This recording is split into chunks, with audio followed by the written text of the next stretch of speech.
Boa tarde. Hoje a gente está com o professor Isaías Mazetti, coordenador dos cursos da área naval aqui da UCP IPTEC.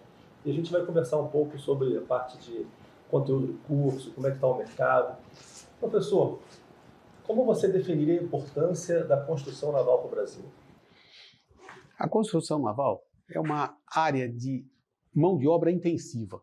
Então, portanto, muitos países querem que a construção naval seja no seu país. Por quê? Porque vai gerar muito emprego, vai gerar uma cadeia de fornecimento de materiais que vai absorver mão de obra, que vai utilizar recursos, que vai gerar emprego, que vai gerar riqueza, né? Então, tem alguns países que usaram a construção naval como programa de governo, né? E eu espero que o Brasil mantenha os investimentos na área naval para que a gente possa sair vamos dizer assim, de um player secundário para um player primário no fornecimento mundial de navios, de plataformas e barcos de apoio, né? Maravilha. Quais as maiores mudanças tecnológicas que você viu na construção naval nos últimos anos? Eu sou bastante velho, né? Tenho vindo aí desde os anos 70 para cá, né? Eu me lembro que nos anos 70, 80, né, os desenhos eram todos feitos à mão. Fazia-se o desenho, o chão era um chão preparado para poder fazer o desenho em escala 1 para 1.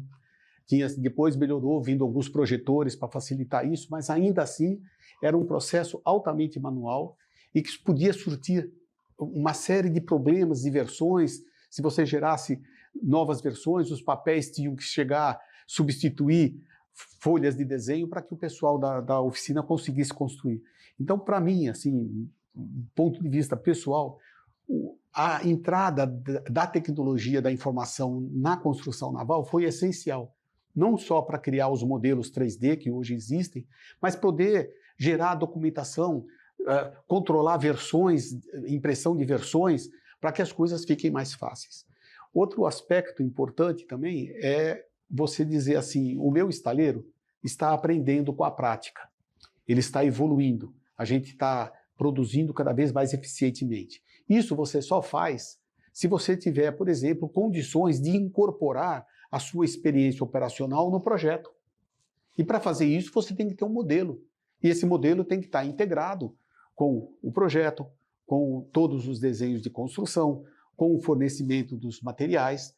Então, a visão completa do projeto, essa possibilidade de você digitalizar o processo como um todo, eu acho que é a grande evolução e que fez uma grande diferença na construção naval no mundo todo, não só aqui, né? Professor, teve uma fala que o senhor falou num vídeo anterior, que foi assim, nós não temos professores profissionais, nós temos profissionais professores.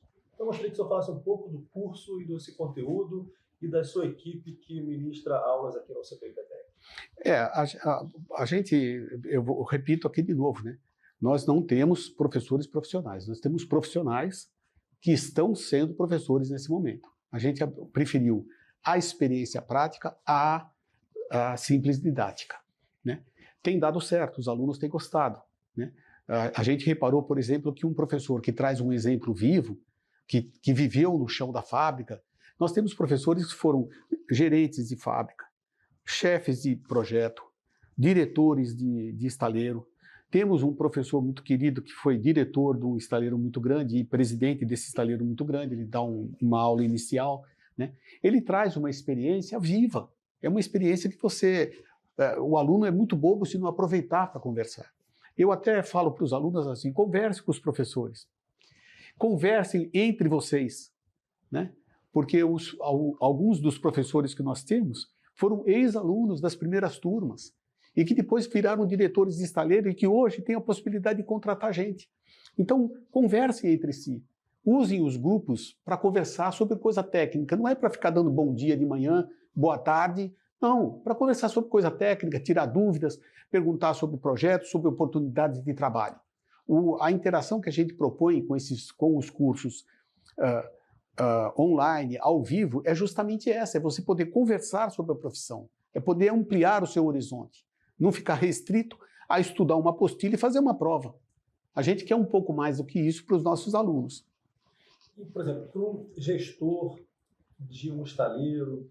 O que ele espera de um profissional nessa área de naval, de manutenção, construção? O que ele espera desse profissional que vai trabalhar nesse setor? Ele espera que o profissional conheça a área, né? Se ele não, vamos dizer assim, se ele não conhece, ele pode não conhecer os procedimentos do estaleiro, os procedimentos de uma empresa de navegação, mas ele tem que conhecer a área como um todo. Ele tem que saber falar sobre essa área, conhecer. Agora, é bom que ele tenha, entre outras qualidades, competência em gestão, né? Pode ser uma gestão específica, que a gente dá no curso, ou pode fazer cursos de gestão de projeto que o próprio CP e IPTEC fornece. Porque essa noção de gestão é muito importante. Se nós perguntássemos para 10 profissionais qual foi o principal problema dos fracassos da construção naval brasileira, 10 entre 10 vai dizer que um dos problemas é a gestão. Então, gestão é alguma coisa que seria bom que os alunos conhecessem, seria bom que os alunos se aprofundassem e pudessem avançar também. Não é avançar só na tecnologia, em conhecer um processo de fabricação, processo de montagem, soldagem, mecânica. Mais do que isso, saber olhar para o processo como um gestor e saber onde mexer para que você melhore a eficiência do seu estaleiro. Professor, na sua visão, qual a importância estratégica da manutenção naval nos ciclos de vida de um navio? Bom, dizer que é fundamental é pouco, né? Porque você tem um ativo que custa alguns milhões de dólares, 80, 100 milhões de dólares.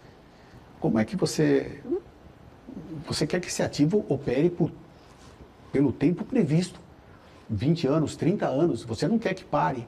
Um ativo desse parado gera prejuízos gigantes, né? Não só não recebimento de frete, essas coisas todas, mas qualquer coisa que você vai fazer com o navio é muito caro. Se você precisar docar o navio para fazer um reparo qualquer, é muito caro. Então é fundamental que esse ativo tão valoroso receba manutenção periódica, constante, diária durante a operação, para que você tenha controle absoluto sobre como ele está operando, se tem algum problema e prever problemas que possam ocorrer. Então, assim, a moda não é uma moda falar em manutenção preditiva, né? É quase que uma obrigatoriedade hoje em dia, porque ninguém quer correr o risco, né, de ficar com um patrimônio desse parado, sem gerar recurso e sem conseguir se pagar. Então, assim, é fundamental, é fundamental. O navio pode ser construído em qualquer lugar do mundo, na China, Coreia, Japão, né? Ele pode sofrer uma série de intervenções externas, mas ele vem operar aqui. E aí você vai precisar fornecer aqui no Brasil, né, um serviço de manutenção condizente. Então, assim, independente de onde ele foi construído, independente de qual foi a política naval aplicada ou não, uma vez que o ativo está aqui operando, ele tem que sofrer manutenção.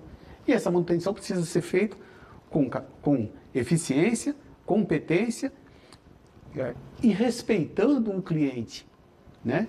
Respeitar o cliente, num caso como esse, é bem complexo, professor, porque você não é só... Você tem que fazer uma previsão da manutenção.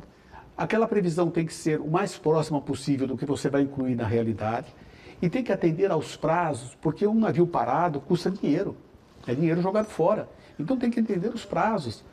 Então, assim, queremos entrar na rota das manutenções periódicas de navios brasileiros e estrangeiros, até por uma questão de localização privilegiada do nosso continente, a gente vai ter que competir em eficiência e em competência, não é só estar bem localizado, né?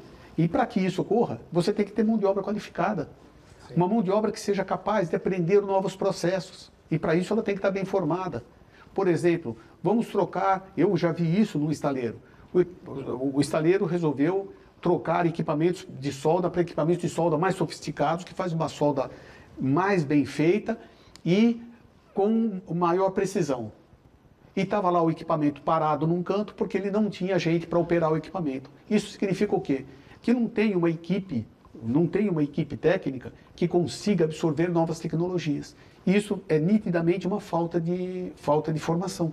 O que a gente está pretendendo aqui é ampliar a formação que o aluno tem na graduação.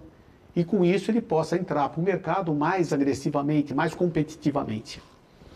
Muito bom. Professor, então, por último, o que você diria para um profissional que acabou uma faculdade de engenharia e quer começar a buscar esse setor naval como foco do segmento profissional? Eu diria o seguinte: nunca conte com a sorte. Use a lógica. A lógica é: o futuro vai apresentar oportunidades para quem está bem formado e vai ser um desafio para quem não está bem formado. Então, quando você tem um aluno preparado, né, um aluno que se prepara, que estuda, que se desenvolve, ele não se assusta com o que vem pela frente. Ele consegue viver nesse mercado ou em outro mercado semelhante a esse ou na realidade que vier daqui a alguns anos. Ninguém sabe, por exemplo, como é que vai ser o mercado naval ou qualquer mercado daqui a 5 anos. Nós estamos vendo a quantidade de incertezas que existem nas economias mundiais, inclusive incertezas políticas, né? Então, quando a gente vê uma coisa dessa, a gente fica pensando assim, então o que eu falo para o meu aluno? Eu sempre falo a mesma coisa: continue estudando muito, não pare de estudar, né? Se não quer estudar no nosso esquema de aulas, procure outro esquema. Se você não quer estudar uma coisa técnica, estude outra língua, mas faça algo que o mantenha ativo nesse mercado futuro, que te dê preparação, né? Alguns exageram dizendo que o bom profissional é aquele que aprende rápido, desaprende para poder aprender de novo. Isso você precisa ter uma formação boa. Você não consegue entender um processo novo se a sua formação é falha. Então, assim, continue estudando. E o futuro não vai ser de dificuldades, vai ser de oportunidades. O que será dificuldade para muitos, para vocês preparados, será uma oportunidade. Maravilha, professor Mazzetti. Muito obrigado pela entrevista, muito obrigado pela participação e até o próximo evento. Boa tarde.